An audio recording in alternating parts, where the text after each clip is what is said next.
হঠাতে সামাজিক মাধ্যমত খলখলিয়াকৈ ইংৰাজী কোৱা এইগৰাকী কেৰামতালীৰ কথা আপোনাৰ নিশ্চয় মনত আছে। এইগৰাকী কেৰামতালীয়ে এইবাৰ পঞ্চায়ত নিৰ্বাচনত প্ৰতিদ্বন্দ্বিতা আগবঢ়াইছিল। ইংৰাজী কোৱা এইগৰাকী কেৰামতালী অৱশেষত পৰাজয় হৈছে নিৰ্বাচনত। মনত বহুত আশা লৈ এইগৰাকী কেৰামতালীয়ে এইবাৰ পঞ্চায়ত নিৰ্বাচনত প্ৰতিদ্বন্দ্বিতা আগবঢ়াইছিল, কিন্তু ভাগ্যই যেন লগ দিয়া নাই কেৰামতালীক। 53টা ভোটৰ ব্যৱধানত হাৰিছে এইবাৰ কেৰামতালী। পৰাজয়ৰ পাছতে দুখ প্ৰকাশ কৰিছে কেৰামতালীয়ে। পৰাজয়ৰ পাছতে দুখ প্ৰকাশ কৰি কেৰামতালীয়ে কৈছে, এইবাৰ নহয় অহা বছৰো আমি নিৰ্বাচনত প্ৰতিদ্বন্দ্বিতা আগবঢ়াম। বৰপেটা ৰোডৰ গান্ধাৰীপৰাৰ ৱাৰ্ড সদস্যৰ পদৰ প্ৰাৰ্থী আছিল কেৰামতালী। ইংৰাজী জনাৰ পাছতো নিৰ্বাচনত জয়ী হ'ব নোৱাৰিলে প্ৰাৰ্থীগৰাকী।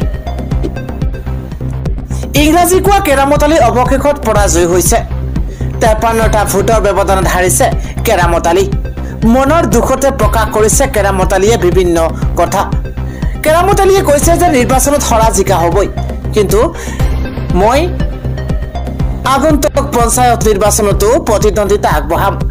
এইবাৰ পঞ্চায়ত নিৰ্বাচনত বিজেপিৰ ধুমুহা দেখিবলৈ পোৱা গৈছে। উচন হৈছে এইবাৰ কংগ্ৰেছ। উজনি নামনি সকলোতে এইবাৰ বিজেপিৰ জয় জংকাৰ দেখিবলৈ পোৱা গৈছে। বিধানসভা নিৰ্বাচনৰ পূৰ্বে বেকফুটত গৈছে এইবাৰ কংগ্ৰেছ। ৰাইজৰ দল আৰু জাতীয় পৰিষদৰ শোচনীয় পৰাজয় এইবাৰ পঞ্চায়ত নিৰ্বাচনত। ৰাইজৰ দল আৰু জাতীয় পৰিষদৰ শোচনীয় পৰাজয় দেখিবলৈ পোৱা গৈছে। 397খন জিলা পৰিষদৰ 304খনেই বিজেপি মিত্ৰজোঁটৰ দখলত। উজনি অসমত 167টা জিলা পৰিষদৰ 161খন বিজেপিৰ দখলত গৈছে। কংগ্ৰেছে লাভ কৰে মাত্ৰ 4খন আসন। মধ্য অসমৰ 51টা জিলা পৰিষদৰ 31খন বিজেপিৰ কবলত গৈছে। কংগ্ৰেছে লাভ কৰে মাত্ৰ 19খন আসন। উজনি অসমৰ 798টা আঞ্চলিক পঞ্চায়তৰ 609টা বিজেপিৰ দখলত, আনহাতে কংগ্ৰেছে লাভ কৰিছে মাত্ৰ 40খন আসন।